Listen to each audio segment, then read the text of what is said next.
come on, cow, give me every last penny of your salary. My mom and I are flying to Turkey, and pack your things. I have already sold this apartment, my husband yelled, throwing his things into the suitcase. I quietly said, okay. But when he arrived in Turkey, my phone was blowing up with messages and calls, because my husband had no idea that and before we continue, please write what country you are from and how old you are. Enjoy listening. Marina was sitting on the edge of the sofa, watching her husband Artyom rush around the room. The suitcase was lying open on the floor, and he was throwing things in there, not really caring about order. Shirts were crumpled, jeans were lying on the floor, and Artyom's mother Valentina Petrovna was sitting in a chair, her eyes sparkling with satisfaction. Quote, come on, cow, give me every last penny of your salary, Artyom growled, not even looking at his wife. My mom and I are flying to Turkey. We're going to rest, do you understand? And pack your clothes. The apartment is no longer yours. I've already sold it. These words sounded like a blow. Marina felt as if her breath had been caught. She knew that their relationship was far from ideal. Constant humiliation, rudeness, his dependencies and endless pressure from her mother-in-law. But still, to hear that she was literally being thrown out into the street, and in such a cynical form. It was painful. She looked up at her husband. She wanted to scream, to be indignant, at least to ask where the justice was. But instead Marina said quietly, almost in a whisper. Good. And that's it. No tears, no screams. It was as if she had resigned herself. Artyom chuckled with satisfaction, deciding that he had broken her will again. He was used to Marina Kaba being soft, quiet, submissive. For him, she was like furniture, always there, doing her job, keeping quiet, enduring. Valentina Petrovna smiled contentedly. Quote, what a clever girl, she muttered. She finally realized that she was no match for our Artyom. Quote, son, hurry up, Antalya awaits us tomorrow. Marina was silent, but something completely different was happening inside her. She felt that this was the end, but not hers, as her husband thought, but his. Marina once sincerely believed that love and patience could change everything. She grew up in a small town. Her parents always taught her, family is the most important thing. A wife should be wiser. A real woman keeps the house. When she married Artyom, she thought it was happiness. He was handsome, confident, with a bright smile. In his presence, she felt special. But after 6 months of marriage, the smile turned into a scowl. Artyom quickly stopped hiding his character. Nagging appeared. You cook badly. You look like a simpleton. You should sit at home and obey. Then insults began, and then threats. But Marina endured everything. It seemed to her that she just needed to wait out the difficult period, that he would change, that it was temporary. The years went by. They never had children. Artyom did not want to. He said, why do I need an extra burden? I'm still young, I want to live for myself. Quote. Instead, he lived for himself and his mother. The mother-in-law was always the third person in their marriage, and Marina found herself trapped. She worked, earned money, and the money went to Artyom and his mother. But all this time, Marina had a plan brewing. Okay, she said when he was yelling. In fact, this word became a sign of freedom for her.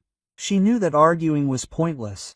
Artyom was used to breaking her will, shouting, humiliating her, but he did not know that she had been preparing for the moment when everything would turn upside down for a long time. Marina had long ago started saving money. At first, she secretly put aside some money from her salary, then she got a part-time job remotely, which her husband told her about.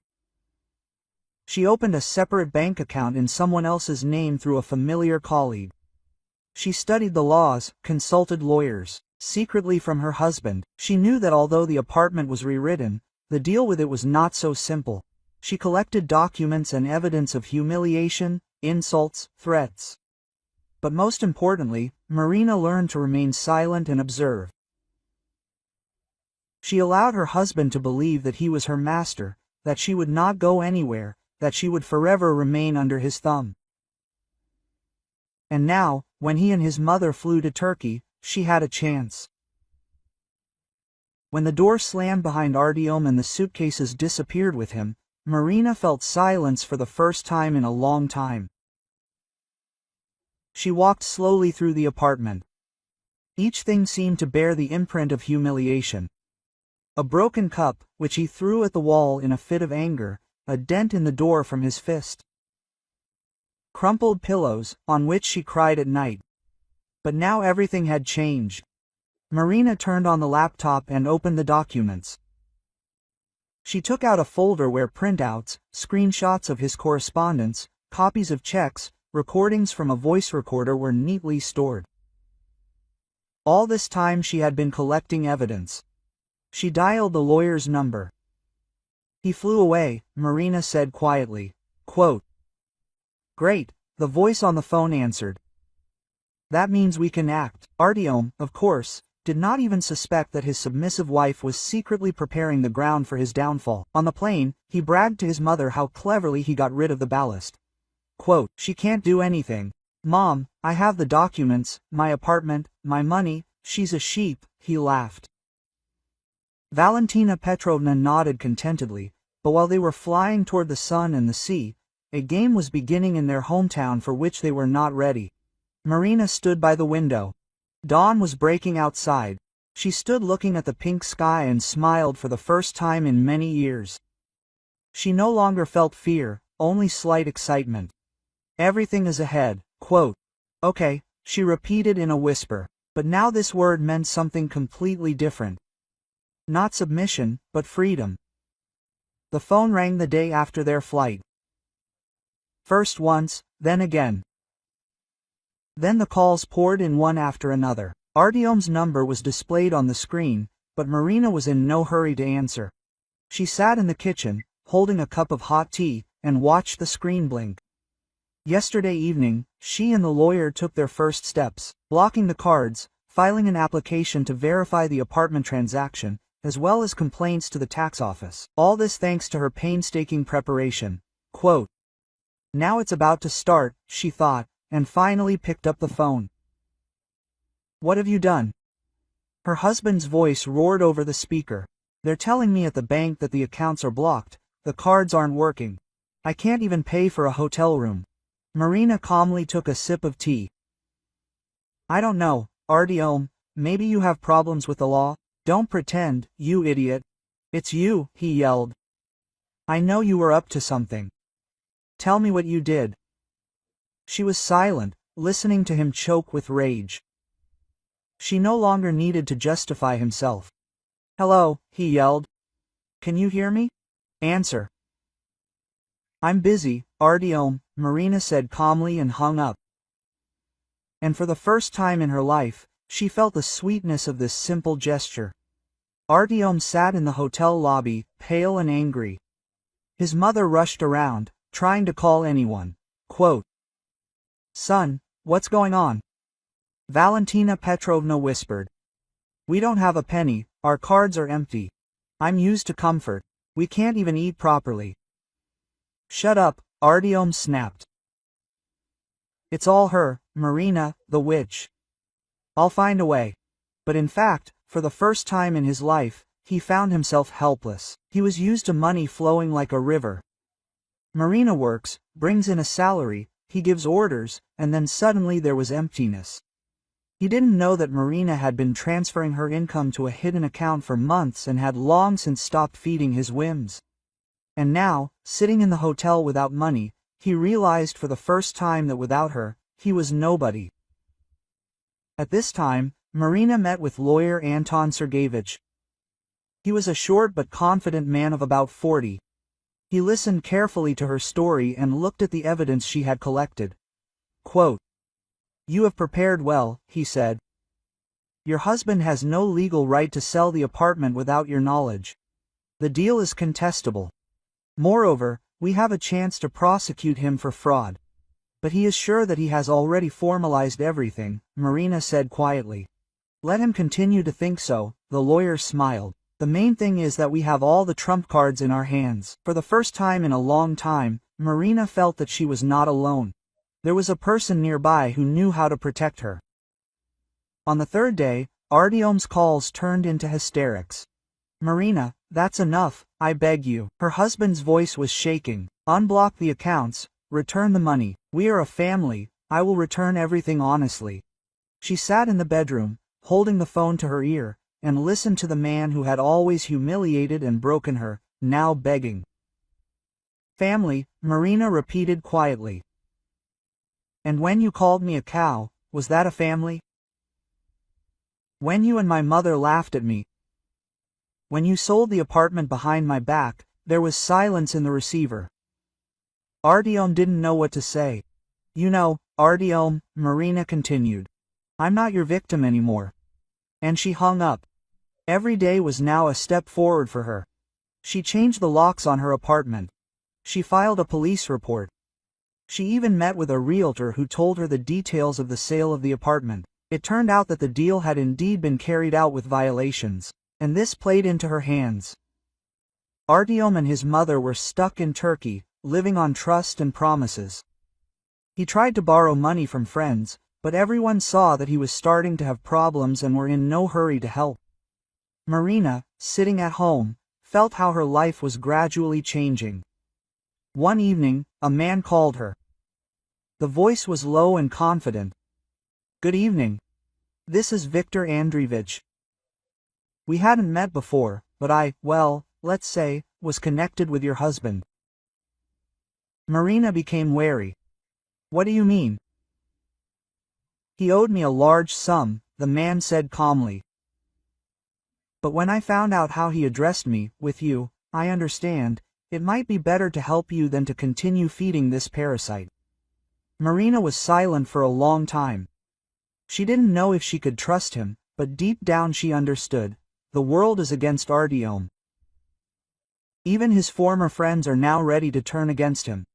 A week later, the city newspapers wrote about a high-profile case. A local businessman is suspected of real estate fraud. Artyom's name was everywhere. Marina sat in a cafe and read the news, feeling how everything around him was collapsing. The phone rang again. Marina. Artyom's voice was broken and desperate. You won't leave me. Tell me that you're on my side. She exhaled slowly. No, Artyom, I'm on my side now. Marina woke up at dawn. A thin strip of light broke through the curtains, and for the first time in a long time, she smiled to herself. The apartment was quiet, calm. No screams, no rumble, no heavy steps from Artyom. She got up, made coffee and opened the window. The cold morning air rushed into the room, as if symbolizing the beginning of something new. On the kitchen table lay documents, divorce applications, papers around the apartment, letters from the lawyer. Everything was going as usual. But the main thing was that she no longer felt fear. The meeting lasted several hours. Artyom arrived pale and thin. His mother Valentina Petrovna was next to him. They were rushing about, trying to prove something, shouting, but Marina's lawyer calmly laid out papers, certificates, signatures. Quote, Your Honor, Anton Sergeyevich said. The apartment was sold in violation of the law. My client's signature was forged. This is confirmed by an expert examination. The transaction should be declared invalid. Artyom jumped up. This is a lie. She set it all up. The judge raised an eyebrow. Sit down, Artyom Sergeyevich, this is not a marketplace. Marina sat silently. She felt that she was no longer obliged to defend herself. True, she spoke for her. And when the judge announced, the deal was annulled. The apartment was returned to its rightful owner. She caught her breath. Artyom turned pale. His mother screamed, How can this be? We had calculated. Quote, The calculations are over, Marina said firmly. A week after the trial, Artyom called again. His voice sounded plaintive. Quote,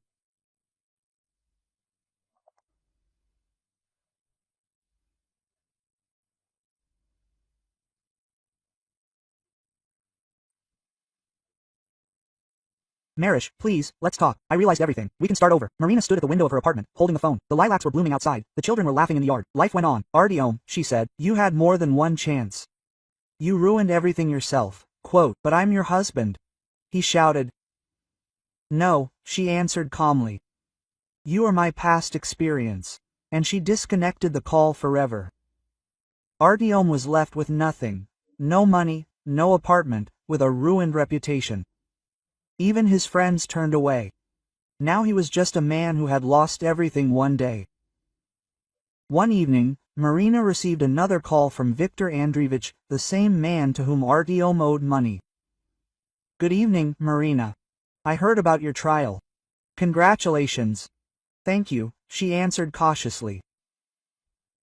I would like to meet. I have a proposal for you. They met in a small restaurant. Viktor turned out to be a respectable man of about 50, with intelligent eyes and a calm smile.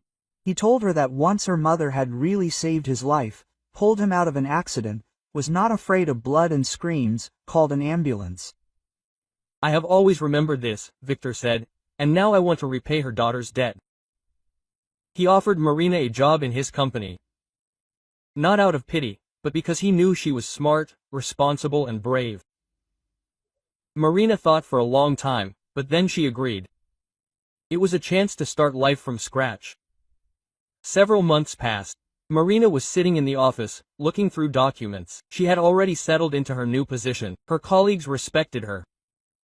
In the evenings, she returned to her apartment, now truly her own, and felt comfort and freedom. Sometimes she looked at old photos of her with Artyom, but without the pain. These shots simply became a reminder of the past that she was able to overcome. She had developed a warm relationship with Viktor. Not an immediate romance, but friendship, trust, support and, perhaps, something more awaited them ahead. The main thing that Marina understood was that her life would never belong to someone else again. She learned to value herself, her strength, her freedom. Now, when someone tried to hurt her, she just smiled, because she knew that no words could destroy a person who once stood up and said, enough.